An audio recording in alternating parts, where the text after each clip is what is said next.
Assalamualaikum warahmatullahi wabarakatuh dan salam sejahtera buat semua murid. Berjumpa lagi kita dalam kelas matematik bersama Cikgu Ziana. Baiklah murid-murid, hari ini kita masih lagi dalam tajuk wang. Objektif pelajaran kita pada hari ini ialah mempelajari cara menguruskan wang dengan betul. Cikgu harap murid-murid semua sudah bersedia dengan buku aktiviti matematik. Baiklah, marilah sama-sama kita lihat soalan A.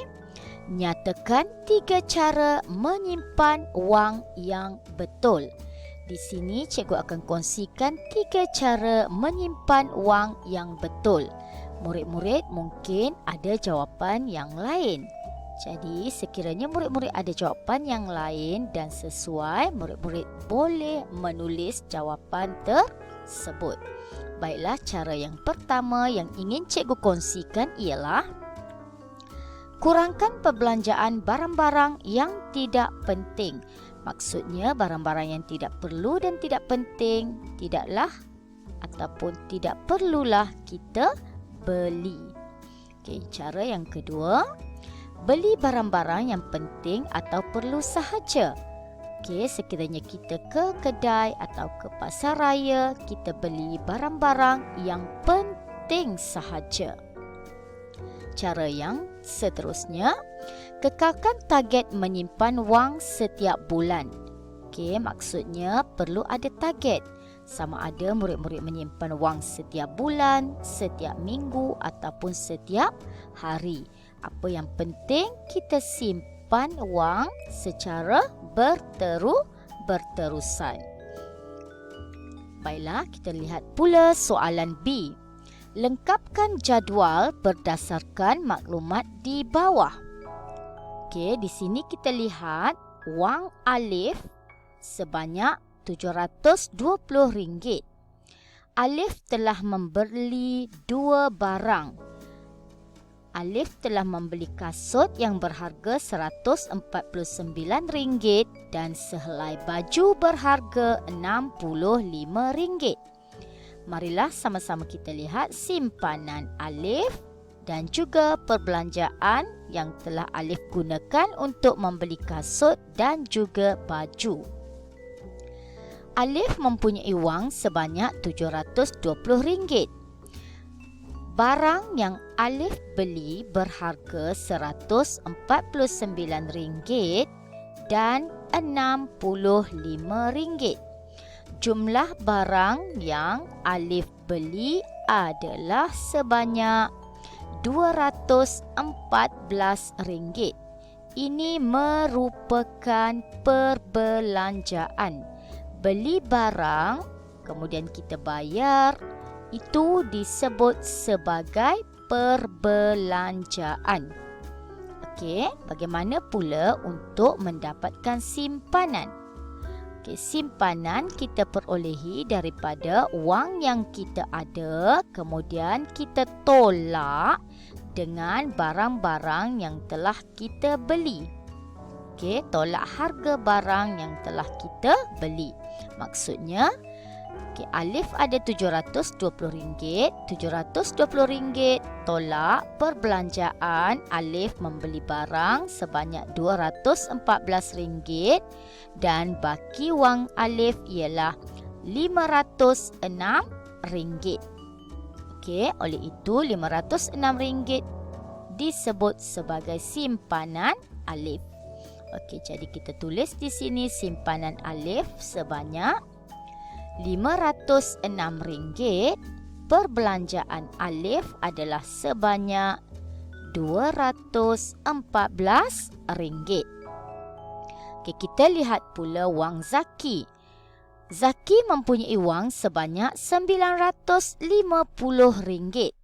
Dia telah membeli 2 barang iaitu sebentuk jam berharga RM259 dan satu topi yang berharga RM39. Perbelanjaan Zaki adalah sebanyak RM298. simpanan Zaki adalah sebanyak RM652. Jadi kita tuliskan di sini simpanan Zaki RM652 dan perbelanjaannya atau wang yang digunakan untuk membeli barang adalah sebanyak RM298. Kita lihat pula soalan seterusnya. Berikan kesan bagi setiap situasi yang berikut. Okey, situasi yang pertama, membeli barang yang tidak diperlukan. Maksudnya sekiranya kita membeli barang-barang yang tidak penting ataupun tidak perlu, apakah kesannya kepada keuangan kita? Okey, murid-murid lihat di sini. Pertama, membazir dan wang kita akan habis. Maksudnya kalau kita selalu membeli barang yang tidak penting atau tidak perlu, ini adalah satu pembaziran dan yang pasti wang kita akan habis. Okey, situasi kedua, tidak menyimpan wang. Maksudnya kita tidak pernah menyimpan wang, sama ada setiap minggu, setiap bulan ataupun setiap tahun. Sekiranya kita tidak menyimpan wang, apakah kesannya kepada kita? Kesannya kita tidak akan ada wang ketika kita betul-betul memerlukan wang atau keadaan kecemasan. Maksudnya apabila kita betul-betul memerlukan wang, kita tidak akan mempunyai wang kerana kita tidak pernah menyimpan wang kita. Okey. Jadi oleh itu murid-murid, sekiranya kita tidak perlu untuk membeli barang-barang yang tidak penting, kita perlulah menyimpan wang. Okey, kerana wang tersebut mungkin akan kita gunakan ketika kecemasan atau saat-saat yang kita betul-betul memerlukan wang untuk digunakan. Okey, kita lihat pula soalan seterusnya. Nyatakan keperluan atau kehendak bagi setiap yang berikut. Apakah yang dimaksudkan dengan keperluan? Keperluan ialah sesuatu yang perlu dan mesti ada. Maksudnya keperluan ialah perlu ada dalam kehidupan kita. Contohnya makanan. Kalau tak makan, kita akan kebuluran dan mati. Okey, kita perlu juga ada tempat tinggal. Okey, itu juga memerlukan keperluan. Okey, kita juga perlukan pakaian.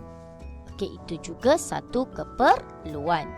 Okey, tetapi keperluan contohnya seperti pakaian bukanlah semestinya kita membeli pakaian yang mahal. Begitu juga dengan makanan. Kita perlukan makanan sebagai keperluan untuk hidup.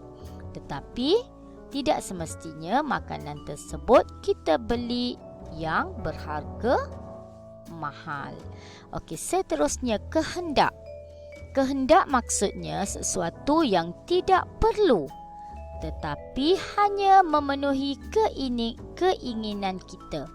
Maksudnya barang tersebut bukannya satu benda yang penting dalam kehidupan kita, tetapi kita ingin membeli. Okey, mungkin kerana kita teringin, kerana kita melihat kawan juga ada benda yang sama. Okey, jadi kita lihat di sini. Yang pertama, makanan. Adakah keperluan atau kehendak? Ya, keperluan. Yang kedua, buku cerita. Okey, buku cerita adakah keperluan atau kehendak? Ya, ini adalah kehendak kerana kita tidak perlukan buku cerita sekiranya kita ada wang lebihan, kita boleh menyimpan. Okey, tetapi kalau buku sekolah itu adalah satu keperluan kerana kita ingin belajar. Tapi buku cerita di sini ialah satu kehendak. Okey. Seterusnya, kereta kawalan jauh. Okey, adakah kehendak atau keperluan? Ya, ini adalah kehendak. Kerana kita tidak memerlukan kereta kawalan jauh. Wang yang kita ingin beli kereta kawalan jauh, mungkin kita boleh simpan untuk keperluan masa hadapan. Okey, seterusnya, warnakan keputusan yang bijak tentang wang. Okey, situasi pertama, wang saku yang terhad. Okey, wang saku yang terhad. Okey, wang saku, wang yang kita ada adalah terhad. Jadi, perlukah kita beli barang yang mahal atau beli barang yang diperlukan sahaja? Okey, kita ada wang tersebut cukup-cukup sahaja untuk keperluan keluarga kita. Jadi, perlukah kita beli barang yang mahal atau kita beli barang yang perlu dan penting sahaja?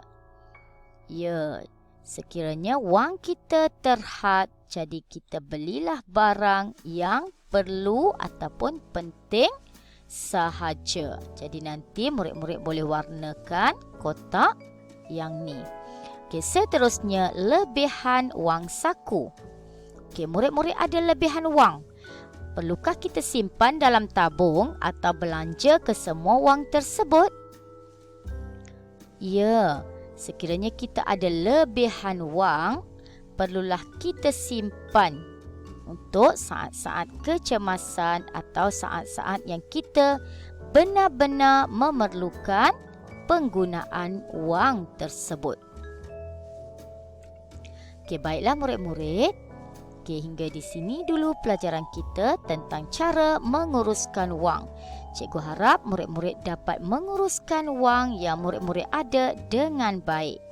Okey, cikgu ucapkan selamat belajar dan selamat maju jaya untuk semua anak-anak cikgu yang hebat. Bye, jumpa lagi di pelajaran yang akan datang. Assalamualaikum warahmatullahi wabarakatuh.